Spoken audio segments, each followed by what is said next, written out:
In the city of Bangalore lived a cricket-crazy 12-year-old called Anirudh. Not only was he obsessed with following the game of cricket in all its forms, Test, One Day and T20, he also spent every free second at the school ground, passionately playing the game. The cover of his school bag had a picture collage of the Indian cricket team on it. His lunch pack and water bottle were branded with the logo of his city's IPL team.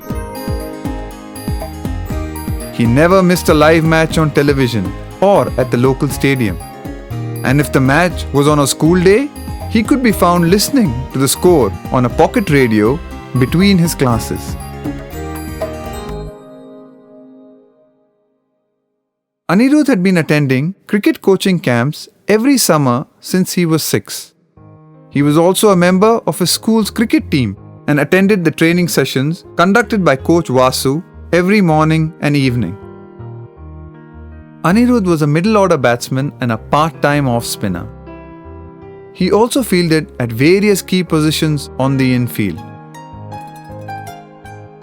When not watching or playing the game, Anirudh could be found excitedly discussing statistics, match figures, and fielding strategies with his friends. All in all, Anirudh was a true cricket fan and a committed player, and he was extremely excited about the upcoming inter-school cricket championship.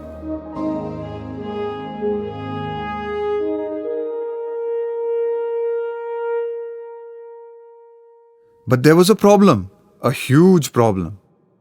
Because of his cricket mania, he was falling behind in his studies, especially mathematics. He had failed both his unit tests, and his mathematics teacher had warned him that if he didn't drastically improve his performance in the final exam, he might fail and would have to repeat the course in the summer school. This meant no cricket camp in the summer. Anirudh was very troubled. He started missing his evening cricket practice so that he could go home and work on mathematics. He spent hours trying to solve the problems in his textbook. But the harder he tried, the more confused he became. Here was a typical problem. Manoj, Ravi and Raju are brothers. Manoj is the oldest, Raju the youngest. Raju is 6 years old. The average of Manoj's and Raju's ages was Ravi's age 2 years ago. If Ravi's present age is the same as a dozen eggs, what is Manoj's age? Why don't we just ask him? And what have eggs got to do with anything? An exasperated Anirudh wondered loudly and slammed his notebook shut. At this rate, I'm never going to pass. And then I'll have to miss the summer camp. Anirudh started having nightmares about mathematics.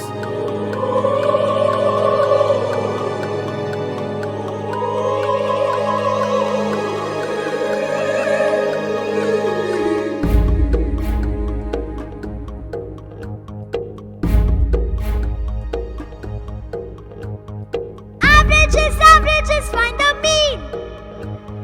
Is it the point that is in between? Averages, find the mean. Is it the point that is in between? Volume is length times breadth times height. What is the area of the sky? Time is distance divided by speed. So how much time does this car need? Averages, find the mean.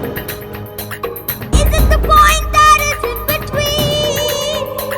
What's the length if height is 14? How old is that if I'm 30? Addition, subtraction and fraction. What's cricket got to do with equations? Averages, find the mean. Is it the point that is in between?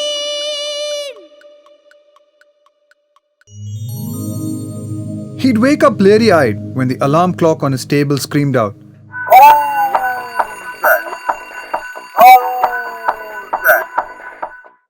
He would turn it off, drag himself off the bed, wash up, and lift his heavy cricket kit and school bag and head to school.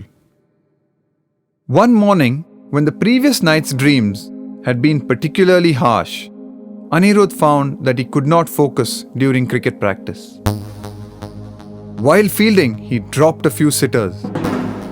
While batting, he made a duck. While bowling, his balls were ruthlessly dispatched by the batsman to the farthest corners of the ground. It was as if a nasty bowler was peppering him with bouncers and beamers.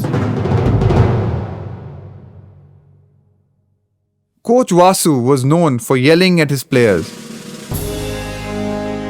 Even when he congratulated them after winning a game, he would do so at the top of his voice. Every poor shot from a player would invite a screaming barrage of cricketing advice. Bad fielding and dropped catches would lead to extra laps around the cricket pitch. But all the players loved and respected him.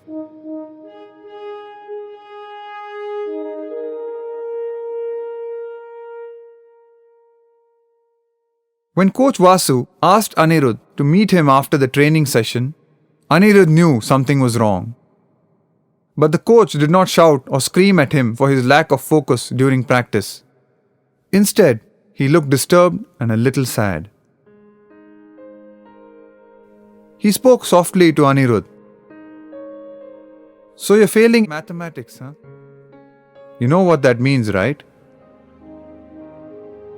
Anirudh nodded and replied, "No more summer cricket camp." "Cricket camp?" thundered Coach Vasu. "That should be the least of your worries. Young man, if you fail any subject, you'll have to leave the school team. It's the school policy." "What?" Anirudh looked aghast. "Yes, the school's job is to prepare you for the future, and education means your complete development, physical and mental." Anirudh did not know what to say. He had been trying really hard to study mathematics, but he just did not understand the problems. He told the coach that, "Meet me after the evening practice with your mathematics textbook. I'm not going to have a star player in my team who can't even calculate averages," said the coach, walking away.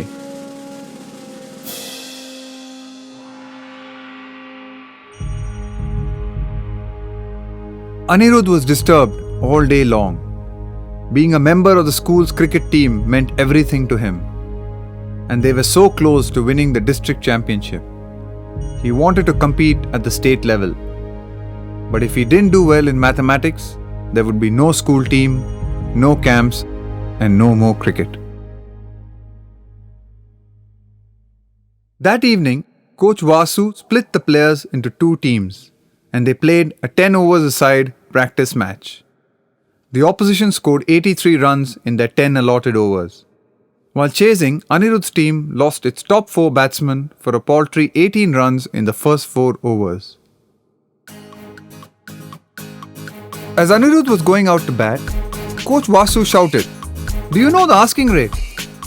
Without missing a beat, Anirudh turned round and replied, "Yes sir, we need to score at 11 runs per over to win the match." The coach smiled. "So the young man can calculate," he thought to himself. Anirudh played well and his team won with 2 balls to spare. His teammates celebrated as he walked back to pack his kit. Coach Vasu was giving pointers to some of the players. "Anirudh, come here," he hollered. "If your batting strike rate is 66.6% and the opposite team is only letting you take singles, then what fraction of balls bowled will you have to score on in 1 over to maintain your strike rate?" Anirudh thought for a while and then replied, "Since I can only take singles, I'll have to score 4 runs on 6 balls to maintain my strike rate. So 4 out of 6. Coach Vasu beamed. "You just correctly solved the first problem from your last unit test." On a mango farm, 33.3% of all mangoes are rotten. If Harish purchases half a dozen mangoes, what fraction of them are fit for eating? Anirudh looked at the unit test paper that Coach Vasu was holding. He was trying to understand what the coach had done. He had replaced rotten mangoes with wasted balls. The mangoes fit for eating were the balls on which the runs were scored, and half a dozen is the same as 6 balls or 1 over. Anirudh understood runs. He understood number of balls bowled, number of wickets taken, asking rates, strike rates, the lot. In short, he understood the numbers behind cricket. Try the second question, Anirudh. The coach handed Anirudh a pen and a piece of paper. Anirudh converted all the problems in the test paper to cricket statistics and solved them. But then a question stumped him. Draw the following: an acute angle, an obtuse angle, and a right angle. Geometry. How is cricket connected to geometry? He wondered. Had not Coach Vasu told the team that batting was all about angling the ball to the correct places. If one played in front of the wicket with a straight bat, one was dealing with acute angles. If one played behind the wicket, one was dealing with obtuse angles. A square cut meant hitting the ball at a right angle to the line of the ball. Anirudh was overjoyed. He had discovered a new subject, crickematics. As he went along, he started grasping the language of the questions. He went home and solved more questions from the textbook. After a few days, he realized that he no longer needed to use cricket analogies to solve mathematics questions. After all, they were just numbers. Anirudh passed his final exam with an excellent score. Now he could attend the summer camp and also play for the school team. His team won the district championship and qualified for the state competition. Anirudh was thrilled. He hoped that one day he would play for the country. If not, he could always become an accountant. There's a cricket match in town today. I'm off to play it, I'm on my way. There's a cricket match in town today. I'm off to play it, I'm on my way. Cricket is my favorite game. I love to play it every day. I like to bat, bowl and field. I'm the captain of my team. There's a cricket match in town today. I'm off to play it, I'm on my way. The crowd is roaring, batsmen scoring. Over the boundary the ball is flying. 4s, 6s, hat-tricks, misses. Caught out, run out, the crowd hisses. There's a cricket match in town today. I'm off to play it, I'm on my way. One last ball, the wicket falls. Game is over, umpire calls. The score is up, we've won the match. Hip hip hooray, we've won the match.